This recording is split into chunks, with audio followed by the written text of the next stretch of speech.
Okay, so we have go through the Chitta Visuddhi, Ditthi Visuddhi, then overcome the doubts. And now we need to go through to know what is path and non-path. Now, actually, to know what is path and wrong path, then actually you will see today there are 10 types of things that will come out, like light, wisdom, and so on. But this kind of thing, because it is a very good experience, later you will see. It will disturb the mindfulness because the mind will be getting drawn by the light and so on. So this is called 10 corruption of insight. You see on the first printout. Okay, today is this one, right? Okay, now, so before we go to the Vipassana Jnana, so this is the 18 Mahavipassana I get from the footnote, which you can see is a very small print in the Visuddhimagga. So there are some terms here. There's a first is sign. Now, the sign is a mere appearance of formation. Now, what is the meaning is that when we grasp something as unity, or in continuity or in mass, then we take it to be permanent and enduring. Okay, so the sign here is like, for example, you grasp the sign of man or woman, which made of mind matter.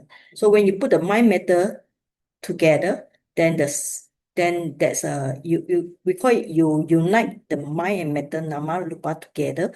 Then the idea of perception means the idea of man, woman come to be. So that's the meaning of sign.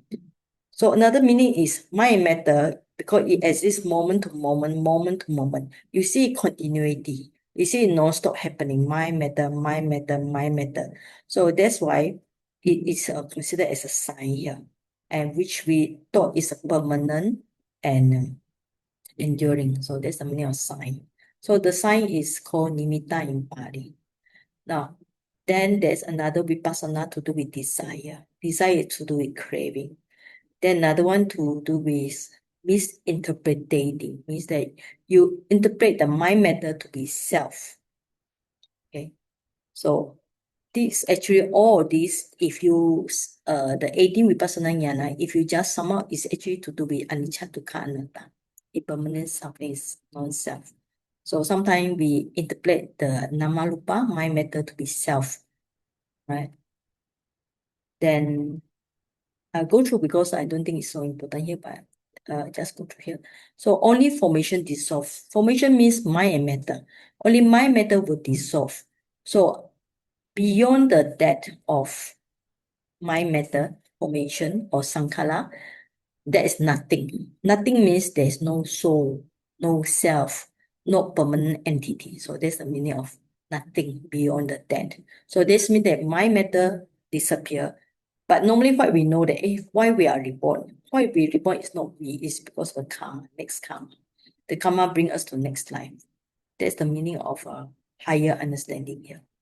So he will abandon the view of craving and so on. Now we already see one of the vipassana knowledge is correct. Knowledge and vision means that we see mind, matter, nama rupa, materiality with condition. So that's why he can abandon all the confusion, all the doubts, was I in the past and so on. Then another one is seeing the danger in all the becoming. So no matter which rebirth you're born, there's always a danger. So this means that he do not see them as reliance or support. Then after that, there's a reflection. Reflection means he abandoned the ignorance. The ignorance of not seeing things as impermanence and so on. Then turning away means it's equanimity. He turning away from all the formation, no more cling to that. Okay, so this is a 18 Vipassana knowledge. We call it Maha Vipassana. You will see actually these terms do exist in the Patisambhida book. It also exists in some of the sutta, but this is not so. I would say this is not so kind of like nobody studied it in detail. First, it's very dry, not so interesting like all this Dhammapada story. Another thing is not easy to understand unless you are meditating properly. Then you can understand. Not samatha, you have to practice vipassana for you to understand this theory. Okay, so I just go through briefly. I leave it for you to read. So today we continue. Sorry, Saji. that footnote, right, is under which paragraph? You can see page 656. I put in the Visuddhimagga. You find the book. Because my book is the old version one. The Oh, footnote okay, is okay. all at the back. Okay, so you look for the previous chapter. I don't know which page already. You look for the previous chapter. Where do we stop at the previous chapter about the great? Because just now I read this chapter already, but I didn't read this one. Okay. So you want me to search for you? You also Sorry, search it sorry. now. I don't know where.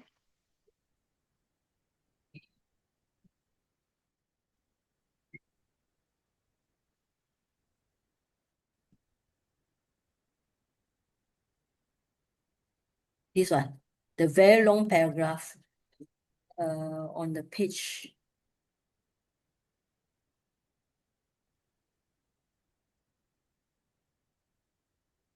Okay, 656. So it's a paragraph. Where is it? Also fast. Never mind, I search later. It's very difficult to find. Okay, all right. Okay, thank you. Okay, so actually you all should read. Just find the text where the footnote was very lengthy one. All right. Okay, now when we know the Vipassana knowledge, this means that when somebody progressing from one Vipassana, he already let's say the first one will be mind and matter, see very clearly. Then second one, try to see the cause and condition. Then try the third one, start to see the impermanent suffering non-self. Now, at this stage, he will see, because of impermanent suffering non-self, he see everything is arising, passing away, but it's still a weak stage. So at that time, because of his Vipassana knowledge is quite strong, there will be some good experience coming. Okay. So today we will talk about this knowledge, right? Knowledge of dissolution, which is he's trying to change from the this know what is path and non-path and go for the right path. Point 90. Okay. Okay, now. So now dissolution means how you get this knowledge of dissolution, which I explain later. First, he must see everything rise and fall. Means that when you see the mind matter as impermanent, what's the meaning of impermanent? Impermanent means everything subject to rise and fall. What's the meaning of rise and fall? Rise and fall means everything there will be exist, and then when there's condition, when there's no condition, it will fall down. Okay. Or we use another word, arising and passing away. So it's same by rising and fall. Okay. The text is quite lengthy here, so anyway, we will read. Okay, let's start with Sister Yo. Yo Hui check. You can read 93, 94.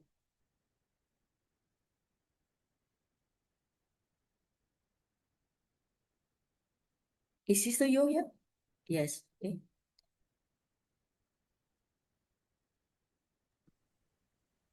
93, 94. Okay. Yes, yes. Okay.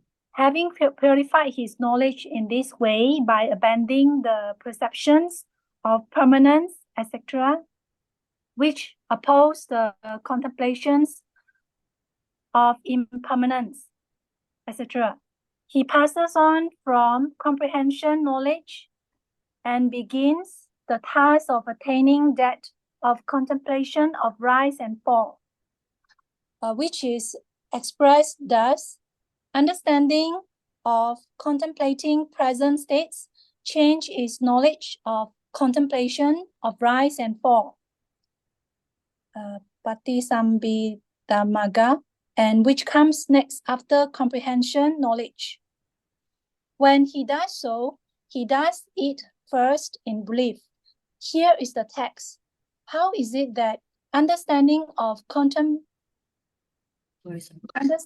contemplating present states, change is knowledge of contemplation of rise and fall? Present materiality is born materiality. The characteristics of its generation is rise. The characteristics of its change is fall. The contemplation is knowledge. Present feeling, perception, formations, consciousness, I, etc. present becoming is born becoming. The characteristics of its generation is rise. The characteristics of its change is fall. The contemplation is knowledge. Visuddhimagga. Okay, thank you. Thank you, Saji. Okay, I think I don't ask you all to explain because it's not easy to answer. All right. So anyway, the thing is comprehension knowledge. What is comprehension knowledge? So remember, we go back to the beginning. So we have different types of knowledge. First is mind matter. Second thing is try to see the cause and effect. Third one is this comprehension. Okay, comprehension is the third knowledge here. So after the third knowledge, where you see anicca and dukkha anatta, now you try to see more of anicca. So you will see arising and passing away. So just now you try to see, it actually trying to explain this udaya paya jnana, the fourth vipassana knowledge. Right, so we are on the fourth now. Theory, of course, theory. Okay, now there is a contemplation on rise and fall. Means you try to see everything arising, passing away. Now here, it has few objects here. So you can see the object first, you contemplate the rupa, material, then feeling, then perception, formation, and consciousness. Okay, Thomas, what kind of object it is?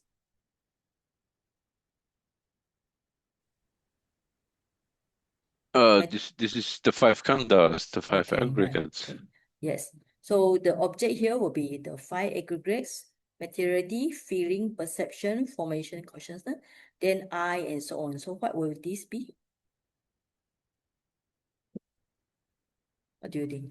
The sense basis. The same basis or aiding elements, right? And then all the way to becoming. Becoming is mentioned in which text? Remember last time we say there are 210 objects, remember? In one of the books, one of the chapter, there are many vipassana objects. Yeah.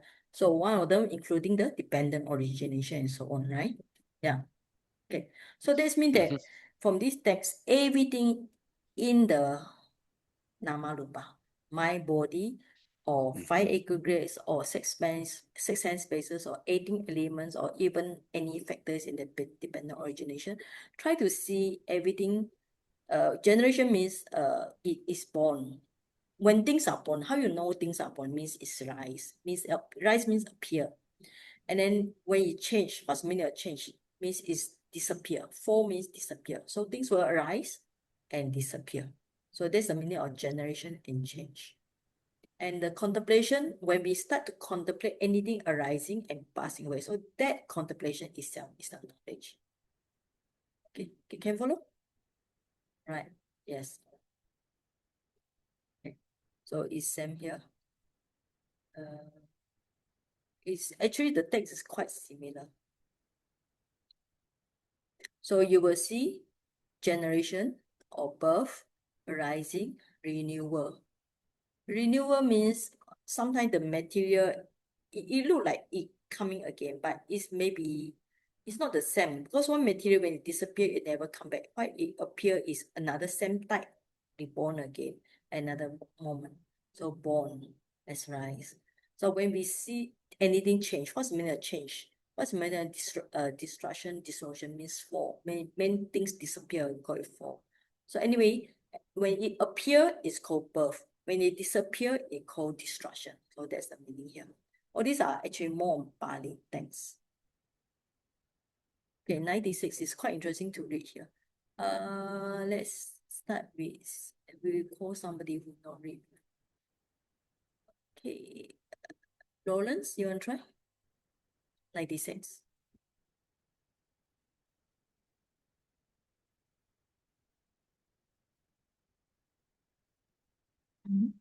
Yes, 96. 95, say again. 96, yes. 96, okay.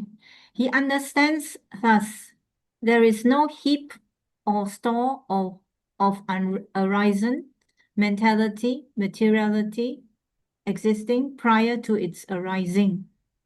When it arises, it does not come from any heap or store.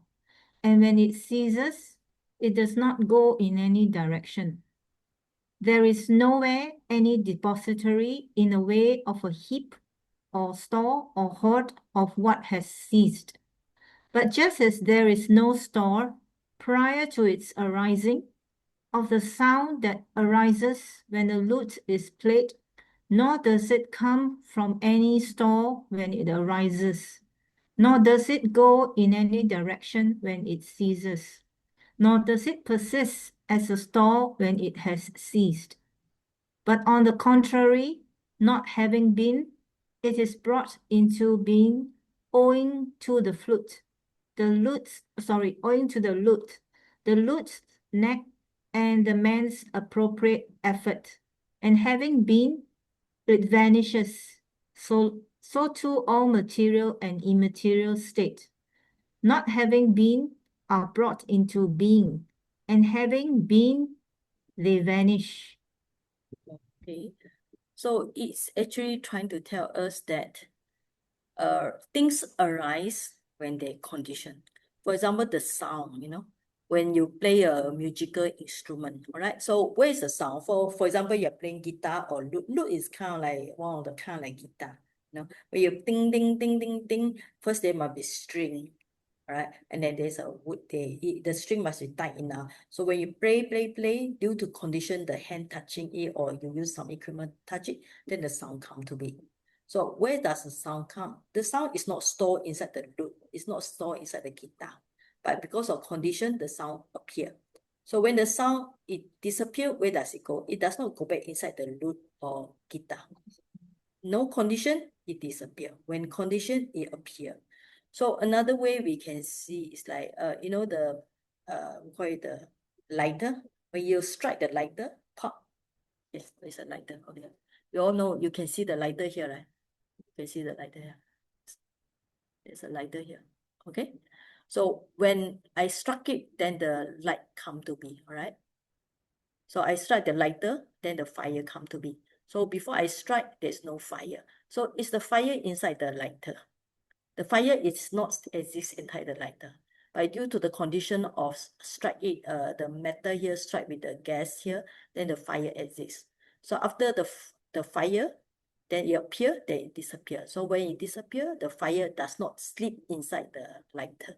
Because of no condition, there's no fire. Okay, so this means that things appear when there's condition, and when it's no condition, it disappear. But where does it go? Does it go back to the lute or to the guitar or to the lighter? It does not go. It just disappear by itself. So that's the meaning that it does not come from anywhere. So when it ceases, it does not go anywhere. Okay. You all can follow the example here? Can. Okay, so if you got lighter, you go and play along with the lighter. Okay, because the fire does not stay inside the lighter, but due to condition, the fire exists, come out from the lighter. Right, so having given attention to rise and fall in brief tasks here again, thus in detail according to condition and instant by seeing those characteristics as given in the exposition of the same as knowledge of rise and fall. Okay, now, same thing. Now it talk more about this. Okay, next person will read. Okay, Brother Michael, you can read here, number 1.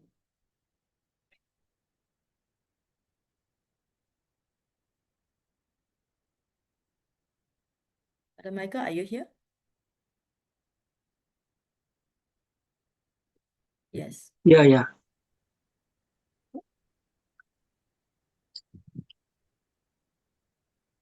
This one, he sees. Which one? He sees the rise of the material aggregate in the sense of condition arise. Thus, with the arising of ignorance, there is the rising of materiality. With the rising of craving, with the rising of karma, he sees a rise of materiality aggregate in the sense of conditions arise. Thus, with the rising of nument, there is the rising of materiality. One who sees the characteristic of generation sees the rise of materiality aggregate. One who sees the rise of materiality aggregate sees these 5 characteristics. So here is condition. Okay, now every time when they use the word condition arising, it means that things arise with cause. Right? So you can just write down. Condition means things arising with cause. So without cause, things will not arise. So that's the meaning of condition arising. Now, what is the cause here? There will be ignorance. That is, you can see in the dependent origination. There will be craving. Also, you can see dependent origination. Karma is also one of the cause here. Then there's also nutriment. Okay. So there are so far ignorance, craving, karma. Where else? Nutriment, right? That's all. So far I can see only 1, 2, 3, 4. Where's the number 5? 5 characteristics. Okay, ignorance, craving, karma, and nutriment. So when means that when there's no ignorance, no craving, no karma, no nutriment, the materiality, that means that our body, rupa, will not arise. Ignorance because due to ignorance, we are born in a samsara.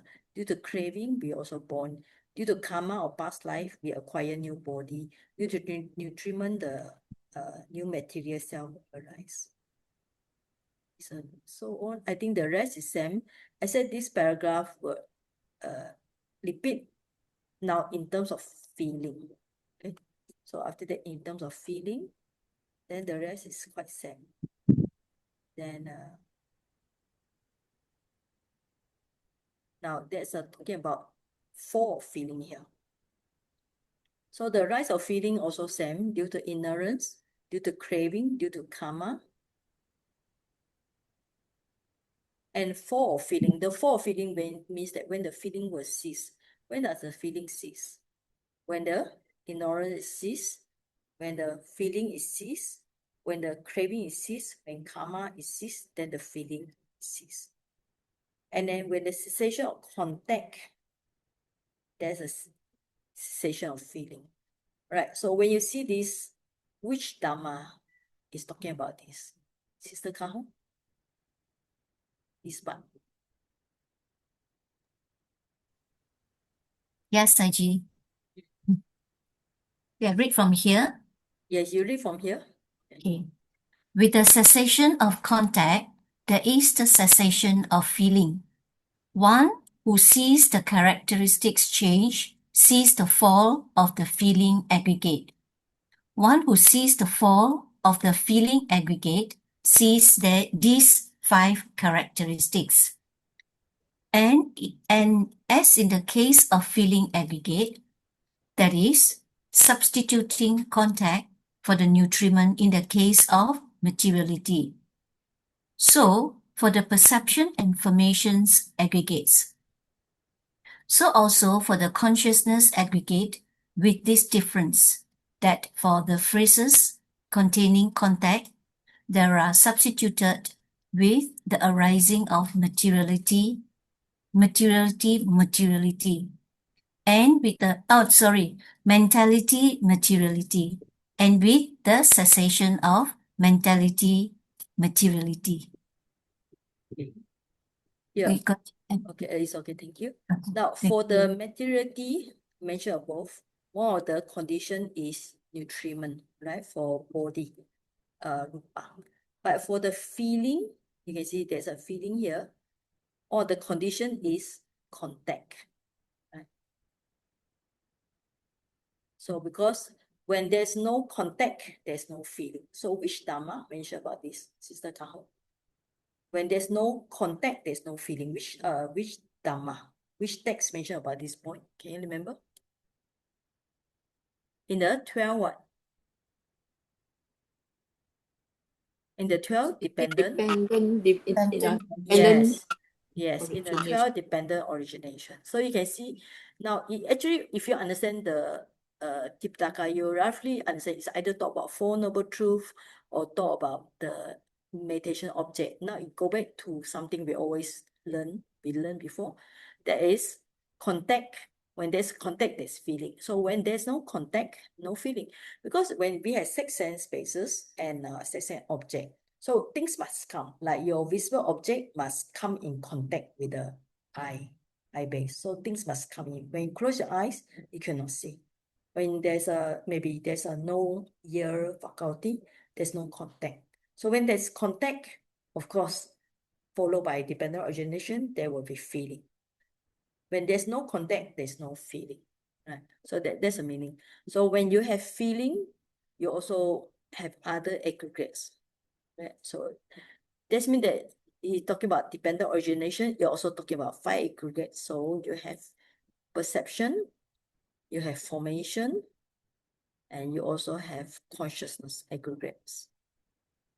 So it's talking about same Dharma, but it's an interlink here and there, right? So that's why you say we are using the word contact here, and so on. Okay, and so on. Right. So far what we learned is already we need to contemplate the five aggregates, six sense bases, 12 bases or 18 elements, and try to see everything in terms of condition and instant. Okay, 98, 99. Okay, Thomas, 98, 99. As he does so, his knowledge becomes clearer. Thus, so it seems these states, not having been brought into being, having been, they vanish. When he thus sees rise and fall in the two ways, according to conditioned and according to instant, the several truths, aspects of the dependent origination methods and characteristics become evident to him. When he sees the arising of aggregates with the arising of ignorance and the cessation of aggregates with the cessation of ignorance, this is his seeing of rise and fall according to condition. So can you paraphrase this one according to this paragraph only according to your understanding? Only this line 99. It's the ignorance and cessation. It is talking about the realization of paticca samuppada, where when the meditator is able to perceive anicca, arise and fall, and link it to ignorance, he realizes the teaching. Then he sees. It's talking about the condition. Yeah, but why does he need to link to the ignorance? That's the question here.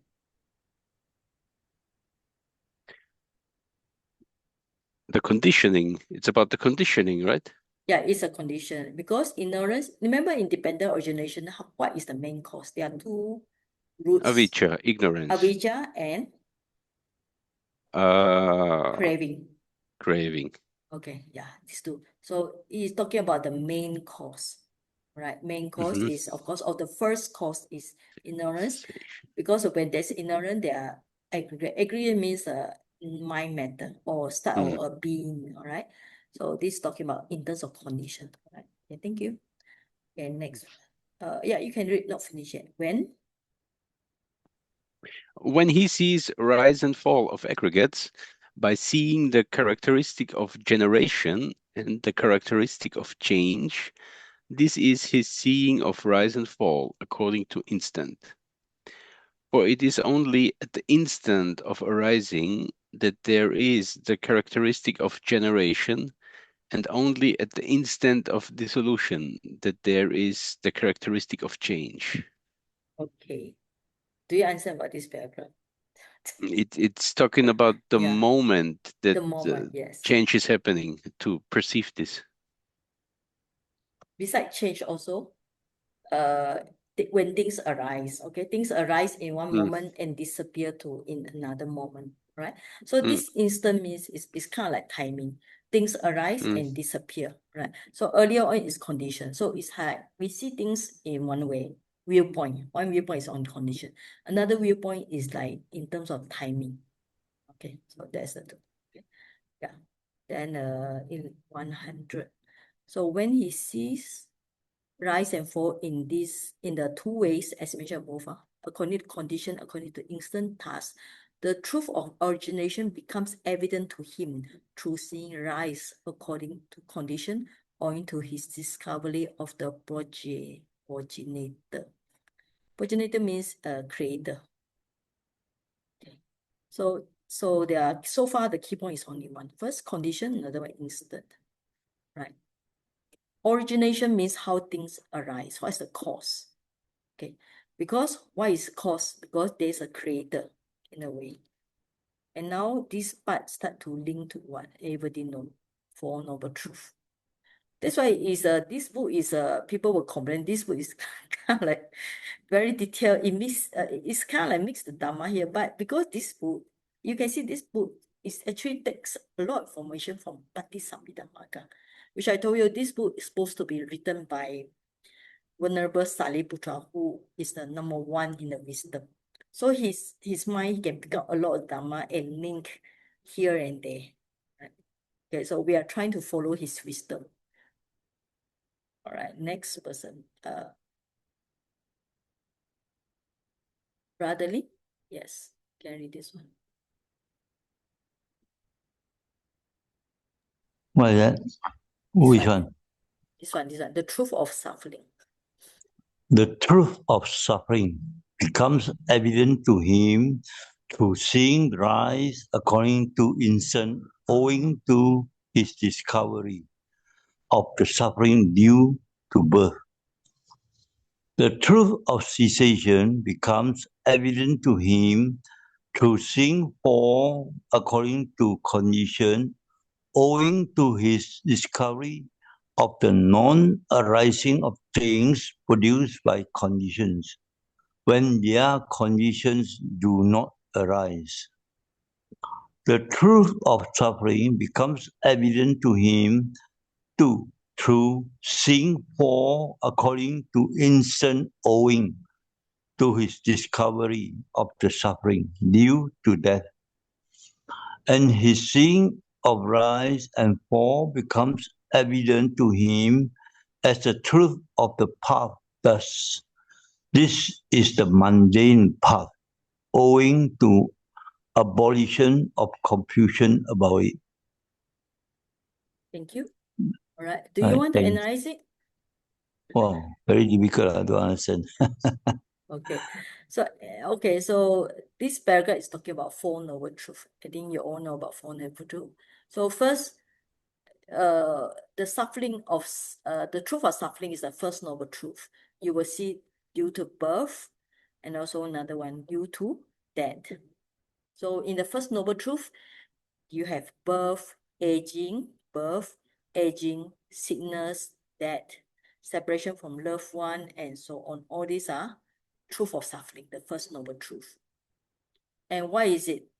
Because is when things arise, when it means that when you acquire the mind matter, when you acquire the new mind matter, you are considered having birth. So when mind matter disappear at that time, so it's also suffering. When you birth time is also suffering. That time is also suffering. Means that the accumulation, the accumulation of the 5 aggregate is suffering, right? And you see cessation. Cessation means when no more condition. When no more condition, things will disappear. The mind matter will disappear. So there's a meaning here. And what is path?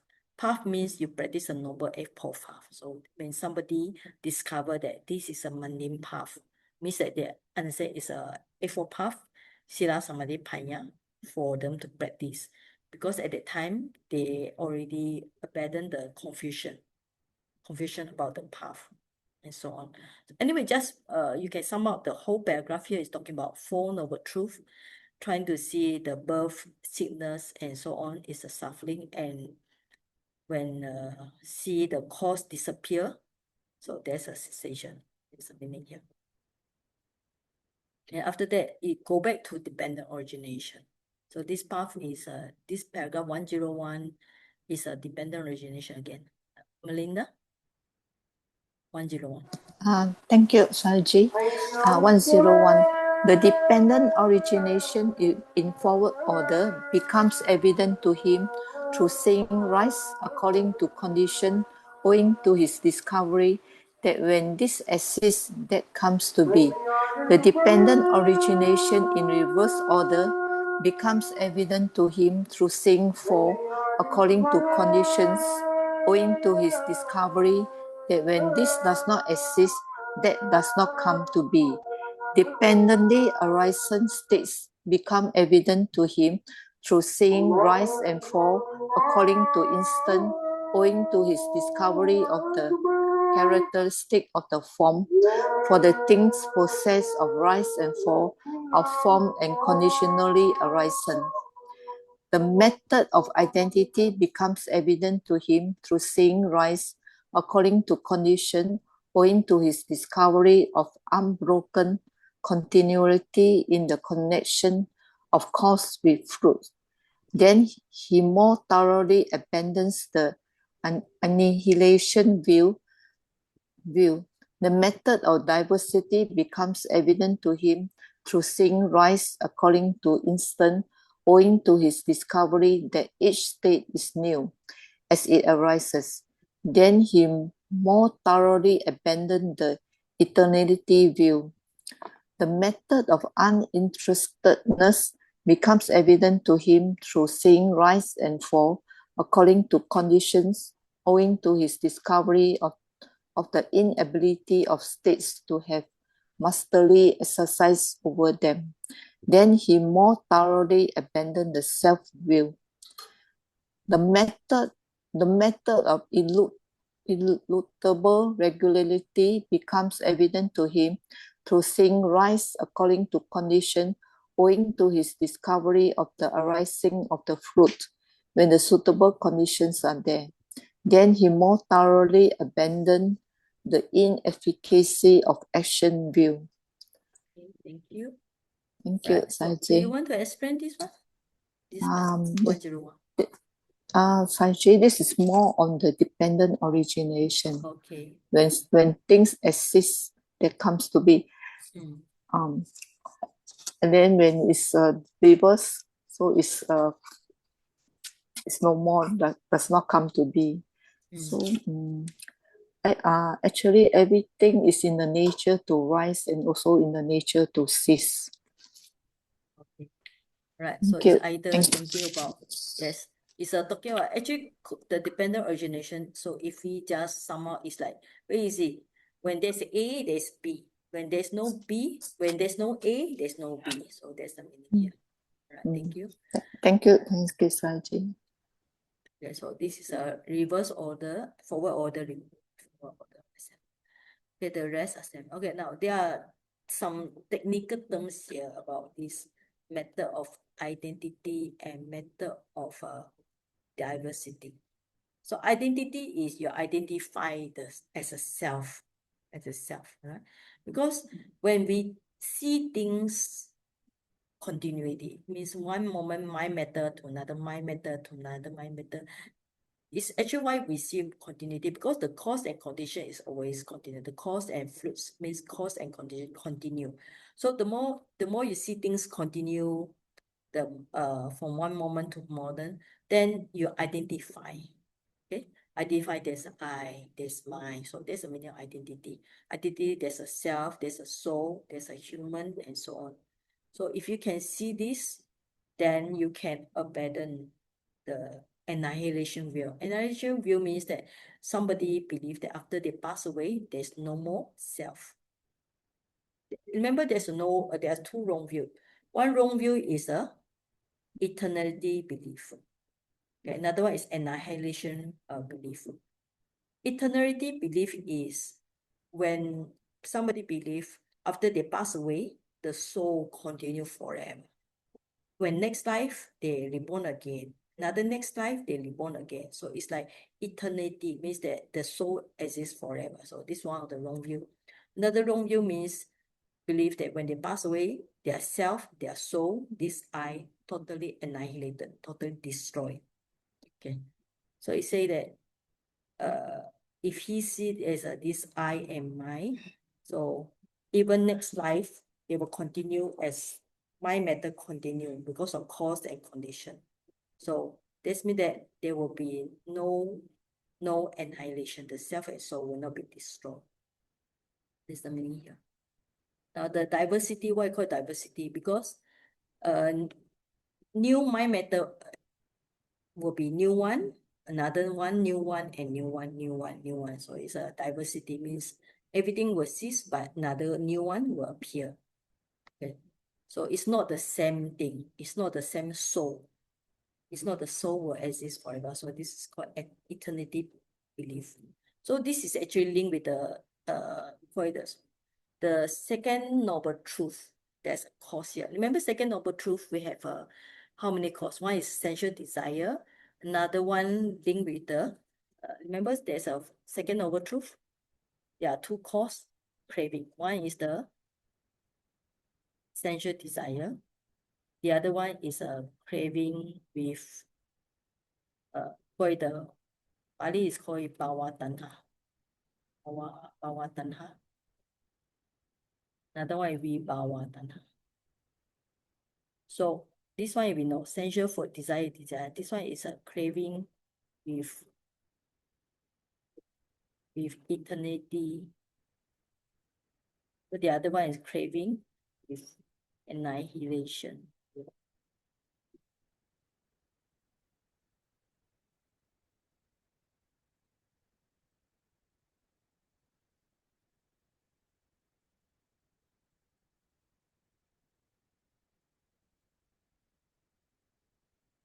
Okay. So this point is actually talking about the second noble truth.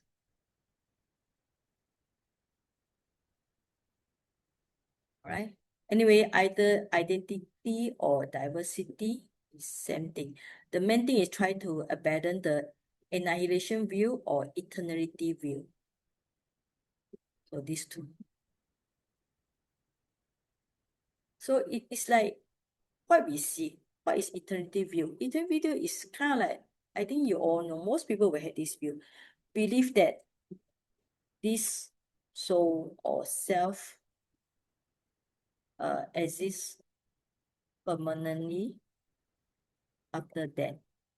So next body, next life, they will go to find a new body. Even like go to heaven, they will live forever in the heaven. So another one is this self or soul is terminated after death. Okay, so either these two views. So most people were having these two views. For those free thinker, they prefer to think about this. Not free thinker, they don't believe in the soul or self. So some people there, after you pass away, why you so bothered? Because after we pass away, there's no more self, no more soul. So no need to do good deeds. There's no point also. No need to worry about bad deeds because the self or soul were terminated. Or somebody, number one is when you do good deed, you go to heaven, you stay with the God and live there forever. Or you go to Western paradise, your soul or self exists permanently there. All right, so it's either people were having the one or two. It's either two of this wrong view. So anyway, the 102 is talking about this second noble truth. That's a point in trying to emphasize with all different types of identity or diversity. So all these are translation for Pali. Easy to understand. Okay, this is another one. By this uninterestedness. Okay. So when you see rise and fall according to condition, that means that we cannot control things. We cannot have mastery over things. When there's condition, things will appear. When there's no condition, things will fall. So that means that uninterested means that we don't need to, no need to control things. Things will just happen by itself. So we don't need to purposely having some power over things. That's why he can abandon the self-view.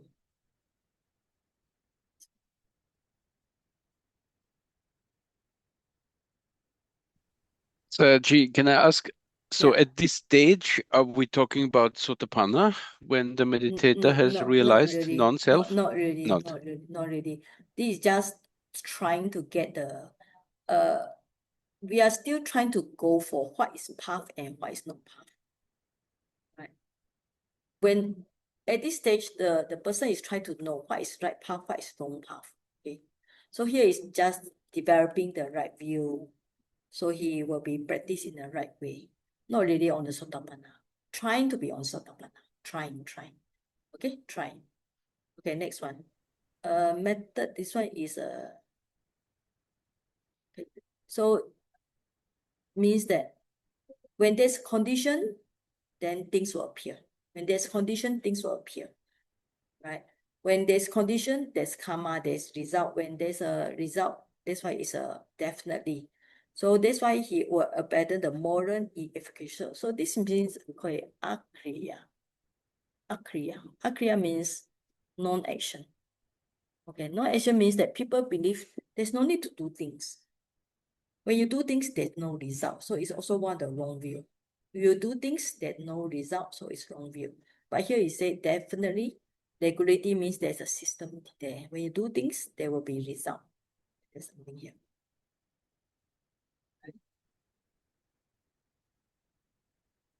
And then now I think this paragraph, this part 103 is easier, a little bit easier. The next person read. I mean, of course, it takes some time to understand it, but at least it's good you all go through here. Next time when you read again, you understand. Sister Chai, yes. Sister Chai? Yes, IG. Yeah, 103. The characteristic of not self becomes evident to him through seeing rise according to condition owing to his discovery that states have no curiosity and that their existence depends upon conditions.